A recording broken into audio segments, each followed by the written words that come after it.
DV live radio, आपकी आवाज। खबरें आज की। नमस्कार, मैं हूं समीर आत्मज मिश्र। भूकंप के झटकों से दहले म्यांमार और थाईलैंड, जान माल का भारी नुकसान, लोग अभी भी दहशत में। जब चीजों को देखा गया, खंगाला गया तो रियलिटी बड़ा भयावह आई सामने। तो जो बिल्डिंगें नुकसान हुई हैं, कई ऐसे बिल्डिंगों पे क्रैक आ चुके हैं, कई तो मलबे में तब्दील हो गए, जिसमें काफी मजदूरों के मरने की भी बातें आ रही हैं सामने। नेपाल में राजशाही के समर्थकों और विरोधियों में झड़प, काठमांडू के कई इलाकों में कर्फ्यू, देश भर में हाथों पर काली पट्टी बांधकर पढ़ी गई जुमे की नमाज। से एक बहुत क्लियर मैसेज जाता है कि ये पूरी कम्युनिटी जो है इस बिल के खिलाफ है। तो आप देखेंगे आज पूरे देश के अंदर हर जगह मुसलमान जुमे की नमाज में आएंगे काली पट्टी लगाकर। होंगी खेल की खबरें और विशेष रिपोर्ट भी, लेकिन पहले हेडलाइंस।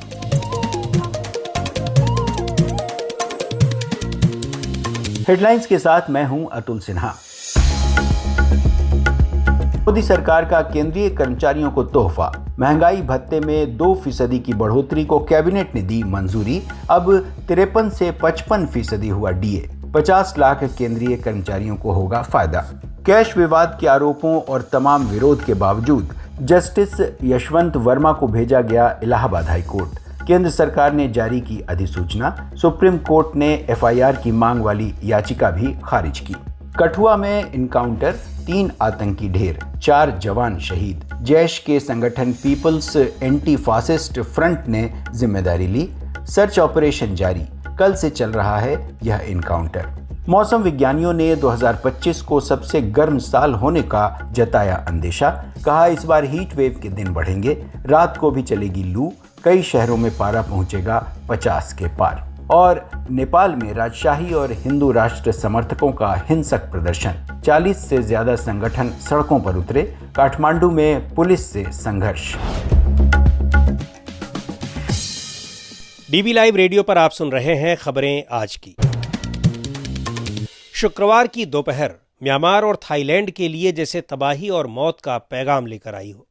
तेज भूकंप के झटकों से म्यांमार हिल गया, कई इमारतें नष्ट हो गईं और बड़ी संख्या में लोगों की मौत की खबर आ रही है। म्यांमार में भूकंप की तीव्रता 7.7 थी। वहीं थाईलैंड में भी भूकंप ने तबाही मचाई है और बहुमंजिली इमारतें तक धराशायी होती देखी गई हैं। भूकंप के झटके भारत के पूर्वोत्तर राज्यों में भी महसूस किए गए हैं। भूकंप की वजहों और नुकसान की खबरों पर नजर डाल रही हैं अंशिता। म्यांमार में आज दोपहर में आया भीषण भूकंप इतना ज्यादा था कि उसके झटकों से सैकड़ों मील दूर थाईलैंड की राजधानी बैंकॉक में एक निर्माणाधीन मकान गिर गया। मकान में फंसे कई मजदूरों के मारे जाने की खबर है। यूएस जियोलॉजिकल सर्वे के मुताबिक म्यांमार में 7.7 तीव्रता के भूकंप के पहले झटके के 12 मिनट बाद ही दूसरा झटका आया। दूसरे भूकंप की तीव्रता 6.4 थी। इस भूकंप का केंद्र सांगाइंग से 18 किलोमीटर दक्षिण में था। म्यांमार में भूकंप से भारी तबाही हुई और सैकड़ों लोगों के मरने की आशंका है। थाईलैंड की राजधानी बैंकॉक में भी भूकंप के तेज झटके महसूस किए गए और वहां कई इमारतों को खाली करा लिया गया है। म्यांमार के बड़े हिस्से में इमरजेंसी का ऐलान कर दिया गया है। अमेरिकी जियोलॉजिकल सर्वे का कहना है कि भूकंप का केंद्र म्यांमार के मांडले शहर के पास धरती में करीब 10 किलोमीटर नीचे था। तस्वीरों से पता चल रहा है कि इरावजी नदी पर बना एक बड़ा पुल ढह गया है। इसके अलावा म्यांमार की राजधानी नेपिडो में सड़कों पर दरार आ गई है, जबकि थाईलैंड की राजधानी बैंकॉक में भूकंप के झटकों के बाद गिरती इमारतों से लोग दूर भागते नजर आ रहे हैं। एक वीडियो में दिख रहा है कि इमारत के स्विमिंग पूल के पानी में ऊंची लहर उठ रही है। म्यांमार में 7 से ज्यादा की तीव्रता वाले भूकंप कई बार आ चुके हैं, लेकिन थाईलैंड भूकंप जोन में नहीं आता है। यहाँ महसूस किए गए सभी झटके पड़ोसी देश म्यांमार में आए भूकंप की वजह से महसूस किए गए। भूकंप जोन में न होने के कारण बैंकॉक में इमारतों के निर्माण में भूकंप रोधी तकनीक का इस्तेमाल नहीं होता है। डीवी लाइव रेडियो के लिए मैं अंशिता। म्यांमार और थाईलैंड के अलावा भूकंप के झटके चीन के भी कई शहरों में महसूस किए गए और भारत के पूर्वोत्तर राज्यों में भी महसूस किए गए। थाईलैंड की राजधानी बैंकॉक में एक बहुमंजिली निर्माणाधीन इमारत धराशायी हो गई और जान माल का काफी नुकसान हुआ है। सरकार ने अब तक 50 लोगों के मरने की बात कही है, लेकिन मरने वालों की संख्या इससे कहीं ज्यादा बताई जा रही है। अब से थोड़ी देर पहले मैंने बैंकॉक में मौजूद पत्रकार अमित कुमार शर्मा से बात की। अमित जी, आप ये बताइए कि आप इस समय हैं कहाँ पर, और ये जब भूकंप आया तो किस तरीके से क्या महसूस हुआ और कैसा दृश्य था वहाँ? जब ये भूकंप आया तो उस दौरान भूकंप से पहले मैं आज बैंकॉक सिटी में ही था। एक्चुअली मेरी एक कॉन्फ्रेंस मीटिंग थी जी। जो सुबह 7:30 बजे स्टार्ट होनी थी। जब हम वापस अपना सब कुछ कार्यक्रम खत्म करके वापस आ रहे थे, ऑलमोस्ट सिटी से तकरीबन 55-60 किलोमीटर आसपास बाहर आ चुके थे फतेह के लिए, क्योंकि मैं रहता हूँ पटाया में हूँ। जी। तो रास्ते में फोन आया कि बैंकॉक में अर्थक्वेक आएगा, तो अपने को भरोसा नहीं हुआ क्योंकि अपने को कुछ ऐसा फील नहीं हुआ। हम गाड़ी से रुके और गाड़ी से उतर के देखे तो कुछ ऐसा महसूस नहीं हुआ, लेकिन जब चीजों को देखा गया, खंगाला गया तो रियलिटी बड़ा भयावह आई सामने। तो उस चीज की रिकॉर्डिंग कराई गई, चीजों को मंगाया गया, तो बताया गया कि अभी क्या स्थिति है थाईलैंड में और बैंकॉक में? जहाँ स्थिति अभी अंडर कंट्रोल है, लेकिन जो अलर्ट जारी किया गया है सरकार की तरफ से, आज की रात को सबको, आम पब्लिक को बोला गया था कि पब्लिक प्लेस से बाहर रहें, जैसे कि बड़े बड़े पार्क हैं वहाँ पे रहें। वहाँ पे सरकार ने खाने पीने की व्यवस्था कर रखी है, मतलब तैयारियां चालू है युद्ध स्तर पे। जो बिल्डिंगें नुकसान हुई हैं, कई ऐसे बिल्डिंगों पे क्रैक आ चुके हैं, कई तो मलबे में तब्दील हो गए, जिसमें काफी मजदूरों के मरने की भी बातें आ रही हैं सामने। जिसमें से मैक्सिमम यहाँ पे जो लेबर क्लास के लोग होते हैं वो कंबोडिया और लाओस के होते हैं। उसमें कितने इलीगल लोग होंगे जिनका अथॉरिटी डिक्लेयर भी नहीं कर सकते कि कितने लोग प्रॉपर मरे हैं, लेकिन जो संभावनाएं जताई जा रही है तकरीबन 300 लोगों की जो बिल्डिंग ध्वस्त हुई है।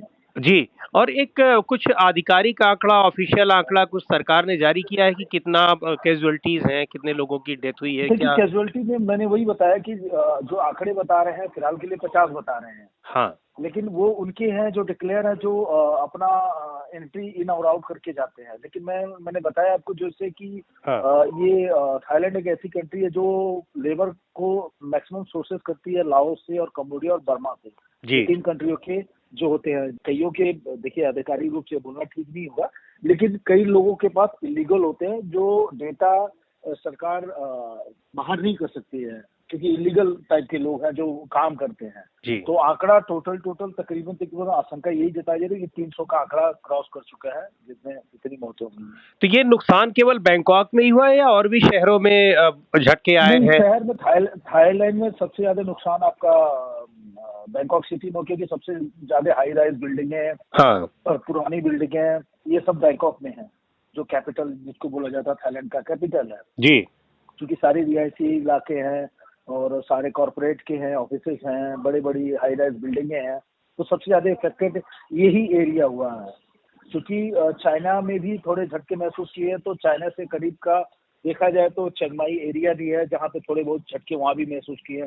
सबसे ज्यादा हाथाहाथ हुआ है हमारा म्यांमार, मंडले है जी, मंडले कैपिटल जो है वो सबसे ज्यादा इफेक्टेड हुआ है। सेकेंड में हमारा थाईलैंड का बैंकॉक हुआ है।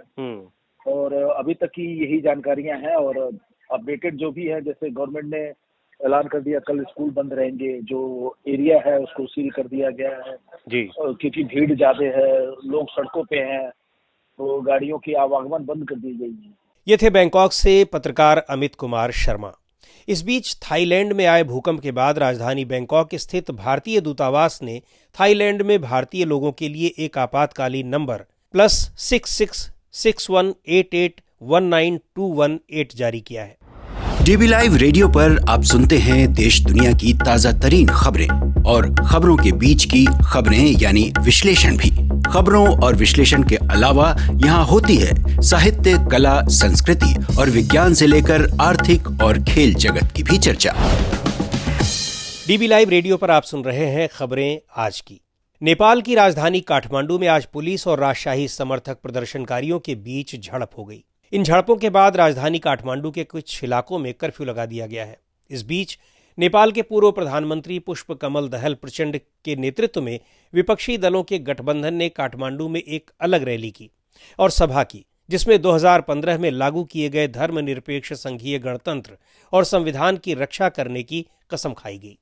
एक रिपोर्ट के साथ हैं अंशिता। नेपाल के राजशाही और हिंदू राष्ट्र की मांग पर जबरदस्त विवाद छिड़ा है। शुक्रवार को राजशाही समर्थकों ने बड़ा विरोध प्रदर्शन किया, जिसके बाद राजधानी काठमांडू के 3 इलाकों में कर्फ्यू लगाना पड़ा है। नेपाल पुलिस ने राजशाही समर्थकों को तितर-बितर करने के लिए आंसू गैस और पानी की बौछारों का इस्तेमाल किया। प्रत्यक्षदर्शियों के मुताबिक प्रदर्शनकारियों ने एक घर में आग लगा दी और सुरक्षा बैरिकेड्स तोड़ने की कोशिश की। नेपाल के काठमांडू के तिनकुने, सिनामंगल और कोटेश्वर इलाकों में कर्फ्यू लगाने का आदेश दिया गया है। पुलिस के मुताबिक कुछ लोगों को गिरफ्तार किया गया है और कई लोग घायल हुए हैं। नेपाली पुलिस प्रवक्ता ने मीडिया को बताया है कि तोड़फोड़ और लूटपाट की भी घटनाएं हुई हैं। एयरपोर्ट के पास राजशाही समर्थकों और पुलिस के बीच झड़प हुई। प्रदर्शनकारियों ने एक टीवी स्टेशन के साथ साथ कम्युनिस्ट पार्टी ऑफ नेपाल एकीकृत समाजवादी के कार्यालय पर भी हमला किया। पुलिस के मुताबिक नेपाल के राष्ट्रीय झंडे और पूर्व राजा ज्ञानेंद्र शाह की तस्वीरें लेकर प्रदर्शनकारियों ने काठमांडू के तिनकुने इलाके में एक घर में आग लगा दी और बैरिकेड्स को तोड़ने की कोशिश की। इस दौरान उनकी पुलिस के साथ झड़प हुई। राजशाही के समर्थकों और विरोधियों ने अलग अलग विरोध प्रदर्शन किए।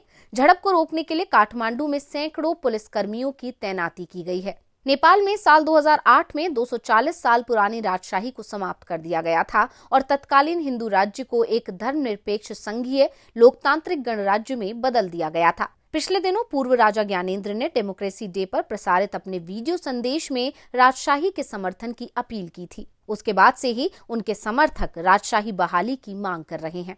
डीवी लाइव रेडियो के लिए मैं अंशिता। आप सुन रहे हैं डीवी लाइव रेडियो, आपकी आवाज। आज रमजान का आखिरी शुक्रवार है। तमाम प्रतिबंधों और विवादों के बीच देश भर में आज रमजान के आखिरी जुमे की नमाज अदा की गई। All India Muslim personal law board ने वक्फ संशोधन विधेयक के विरोध में हाथ में काली पट्टी बांधकर नमाज अदा करने की अपील की थी। तो वहीं उत्तर प्रदेश के कई शहरों में कुछ प्रतिबंधों को लेकर काफी विवाद रहा। हालांकि सभी जगह शांतिपूर्ण तरीके से नमाज अदा की गई। एक रिपोर्ट के साथ हैं आंचल।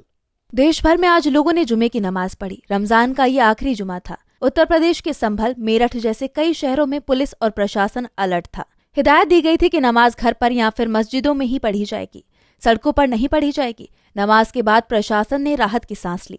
संभल के डीएम राजेंद्र पेंसिया बोले, अलविदा की नमाज कुशलता के साथ संपन्न हुई है और सभी लोगों ने पूर्ण सहयोग किया है। आमजन ने सहयोग किया है। पुलिस प्रशासन पूरी तरह अलर्ट था और सारी सुरक्षा और शांति बनाए रखने का जो हमारा दायित्व था, हमारे सब लोगों ने एक टीम स्पिरिट के साथ, टीम संभल के साथ निभाया। उसी का ये परिणाम है। वहीं राजधानी दिल्ली की जामा मस्जिद में बड़ी संख्या में लोगों ने नमाज पढ़ी। हालांकि ज्यादा भीड़ के चलते सड़क पर भी नमाज अदा की गई। जुमे की नमाज को लेकर उत्तर प्रदेश में खास तौर पर तैयारी की गई थी और चेतावनी भी दी गई थी। मेरठ में पुलिस ने नियमों का उल्लंघन करने वालों का पासपोर्ट रद्द करने की चेतावनी दी थी। खबरें ये भी आ रही थी कि संभल में छतों पर नमाज पढ़ने से रोकने के आदेश जारी किए गए हैं। हालांकि जिला प्रशासन ने इस बात का खंडन किया था। अलर्ट और पाबंदियों की खबरों के बीच तमाम मुस्लिम धर्म गुरुओं ने भी शांतिपूर्ण तरीके से नमाज पढ़ने की अपील की थी। लेकिन जिस तरह से इन्हें बढ़ा चढ़ाकर प्रचारित किया जा रहा था, उसे लेकर कई मुस्लिम संगठनों ने आपत्ति भी दर्ज कराई थी। समाजवादी पार्टी की सांसद इकरा हसन का कहना था, इनको जब यूएई में या कहीं और जाना होता है तो ये सबसे गले मिलते हैं, सबको गले लगाते हैं। लेकिन जब अपने देश में अपने सौगाते मोदी की बात चल रही है, सौगात सबसे बड़ी मुसलमानों के लिए ये है कि उनके हकों को, उनके हुकूकों को उन्हें दिया जाए। लगातार छीनने का काम जो हो रहा है, चाहे कहीं सर्वे करा के हो, वक्फ का बिल ला के हो, आज नमाज रोक रहे हैं, कल पता नहीं क्या करना चाहते हैं। लेकिन हम इस देश की मिट्टी में हमारे बड़ों का, हमारे बुजुर्गों का खून शामिल है। हम कहीं नहीं जाएंगे, यहीं रहेंगे। सरकारें आती हैं, जाती हैं। आज इनकी तानाशाही है, लेकिन हमेशा नहीं चलेगी। इस बीच जुमे की नमाज पर वक्फ संशोधन विधेयक के विरोध का मामला भी हावी दिखा। All India Muslim personal law board इस विधेयक के खिलाफ देश भर में विरोध प्रदर्शन कर रहा है। बोर्ड ने मुस्लिम समुदाय के लोगों से अपील की थी कि जुमे की नमाज के वक्त लोग बाहों पर काली पट्टी बांधकर जाएं। बोर्ड के प्रवक्ता सैयद कासिम रसूल इलियास कहते हैं, देखिए, ये लोकतंत्र के अंदर ये एक रास्ता है अपने विरोध को प्रकट करने का। तो हमने आज पूरे मुल्क के मुसलमानों से ये अपील की है कि चूंकि हम इस सिलसिले में कई कोशिशें कर चुके हैं, हमने जो है सरकार को मेमोरेंडम दिया है, हमने जो है जेपीसी के साथ मुलाकात की है, जेपीसी को 5 करोड़ के करीब हमने ईमेल भेजे हैं मुसलमानों ने। इसके अलावा हमने जेपीसी के साथ में कई उसमें मुलाकातें की है, दिल्ली में भी और दिल्ली से बाहर भी।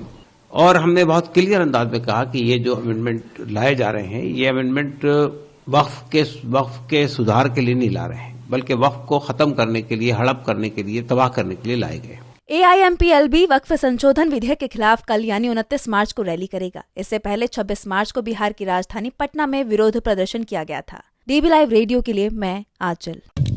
आप सुन रहे हैं DB लाइव रेडियो, आपकी आवाज। और अब वक्त हो चला है खेल की खबरों का। खेल जगत की खबरों के साथ हैं यश त्रिवेदी।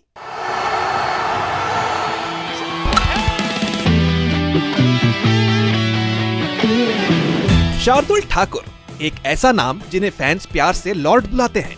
उन्होंने अपने शानदार खेल से ये नाम सही साबित कर दिखाया है। IPL 2025 में लखनऊ सुपर जायंट्स के इस तेज गेंदबाज ने 28 मार्च को सनराइजर्स हैदराबाद के खिलाफ मैच में अपनी टीम को जीत दिलाने में बड़ी भूमिका निभाई।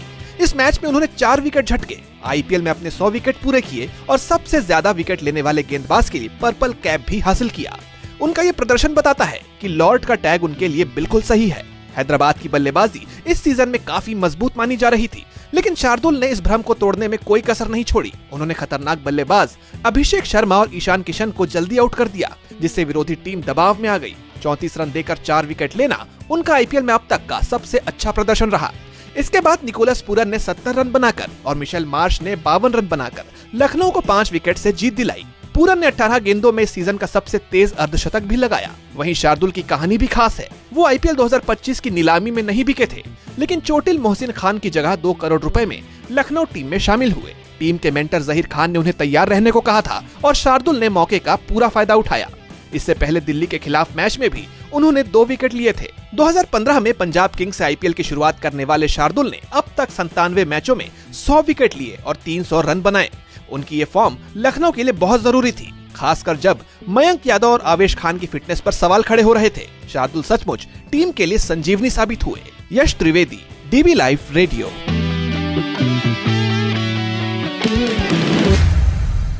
और अब आज की खास रिपोर्ट। इसमें आज बात करते हैं आपकी सेहत की। अगर आपको कॉफी पीना पसंद है और आप चाय से ज्यादा कॉफी पीना पसंद करते हैं तो सावधान हो जाइए। जी हाँ, आपको कितनी और कैसी कॉफी पीनी चाहिए, इस बारे में एक स्टडी में कई रोचक तथ्य और गंभीर तथ्य सामने आए हैं। पूरी रिपोर्ट के साथ हैं अतुल सिन्हा। क्या आप चाय या कॉफी पीने के शौकीन हैं? चाय तो वैसे भी हमारी रोजमर्रा की जिंदगी का हिस्सा बन चुकी है और अंग्रेजों के जमाने से ही कॉफी को एलीट क्लास का पेय माना जाता रहा है। ऐसे में अब कॉफी पीना एक क्लास सिंबल भी बन गया है। कॉफी के कई आउटलेट्स खुले हैं और अक्सर लोग मिलने जुलने और कॉफ़ी पीने ऐसी जगहों पर जाकर कुछ अलग सा महसूस करते हैं। लेकिन क्या आप जानते हैं कि कॉफ़ी हमारी सेहत के लिए कितना और क्यों नुकसानदेह है? कॉफ़ी पीने से आपकी नींद क्यों उड़ जाती है और कोलेस्ट्रॉल का लेवल भी क्यों बढ़ जाता है? हाल ही में प्रतिष्ठित health journal nutrition, metabolism and cardiovascular disease में एक पूरी रिपोर्ट कॉफ़ी के बारे में छपी है। कॉफ़ी को लेकर स्टडी करवाई गई है और पाया गया है कि ज़्यादातर ऑफिस में कॉफ़ी बनाने के लिए इस्तेमाल हो रही मशीन से कोलेस्ट्रॉल का लेवल बढ़ रहा है और तो और दिल की बीमारी का खतरा भी बढ़ रहा है। जानकार मानते हैं कि ज़्यादा कॉफ़ी पीने से और ख़ासकर मशीनों से बनी कॉफ़ी पीने से कार्डियोवास्कुलर डिजीज का खतरा कहीं ज़्यादा बढ़ रहा है। स्वीडन की उपसाला यूनिवर्सिटी और चाल्मर्स यूनिवर्सिटी ऑफ टेक्नोलॉजी ने मिलकर ये स्टडी की है, जिसमें कहा गया है कि कॉफ़ी बनाने के तरीके से तय होता है कि इसे पीने से कितना कोलेस्ट्रॉल बढ़ सकता है। आमतौर पर फिल्टर कॉफ़ी में इसका जोखिम कम होता है। आप पूछेंगे कि भला कॉफ़ी में ऐसा क्या है जिससे कोलेस्ट्रॉल बढ़ता है? जानकारों का कहना है कि अगर कॉफ़ी को फिल्टर नहीं किया गया है तो इसमें डिटरपिन जैसे तत्व ज़्यादा होते हैं, जिससे कोलेस्ट्रॉल बढ़ जाता है। चूँकि तमाम ऑफिसों में लगी कॉफ़ी की जो मशीनें होती हैं उसमें फ़िल्टर की सुविधा नहीं होती, ऐसे में इसमें बनी कॉफ़ी में डिटरपिन की मात्रा ज़्यादा होती है। स्टडी के मुताबिक डिटरपिन युक्त कॉफ़ी ज़्यादा पीने से दिल की बीमारी का खतरा भी बढ़ जाता है। आमतौर पर ज़्यादा लोग कॉफ़ी सुबह के समय पीने की सलाह देते हैं। इसकी वजह यह है कि कॉफ़ी पीने के 12 से 14 घंटे बाद भी कैफीन शरीर में मौजूद रहता है और ब्रेन न्यूरॉन्स को एक्टिव रखता है। इसीलिए बहुत ज़्यादा कॉफ़ी पीने से ब्रेन एक्टिविटी प्रभावित हो सकती है। डॉक्टरों की राय है कि सामान्य स्थिति में शाम 4 बजे के बाद कॉफ़ी नहीं पीनी चाहिए, क्योंकि शाम को पी गई कॉफ़ी भी रात में आपकी नींद को प्रभावित कर सकती है। आमतौर पर हम सब दूध के साथ चाय या कॉफ़ी पीते हैं। इसे भी डॉक्टर नुकसानदेह बताते हैं। उनका कहना है कि दूध में मौजूद कैल्शियम और लैक्टोज प्रोटीन जब चाय या कॉफ़ी के कैफीन और टेनिन से रिएक्ट करते हैं तो ये हमारे शरीर के लिए नुकसानदेह होते हैं। इसी के चलते हमें पेट में जलन और गैस की समस्या होती है। डॉक्टर कहते हैं कि अगर कॉफ़ी पीनी भी हो तो दिन भर में 2-3 कप यानी 400 मिलीग्राम तक कैफीन लेना सुरक्षित माना जाता है। इससे ज़्यादा लेने पर घबराहट, दिल की धड़कन तेज़ होना, नींद की समस्या और एसिडिटी जैसी समस्याएं हो सकती हैं। तो साहब सावधान हो जाइए, कॉफ़ी के अपने शौक को थोड़ा सीमित कीजिए और अपनी सेहत का ख्याल रखिए। डीबी लाइव रेडियो के लिए मैं अतुल सिन्हा। इस कार्यक्रम को अब यहीं समाप्त करते हैं। बने रहिए डीबी लाइव रेडियो के साथ। हर रोज सुनिए दिन भर की खबरों और विश्लेषण का हमारा ये प्रोग्राम खबरें आज की। अब दीजिए इजाजत। नमस्कार।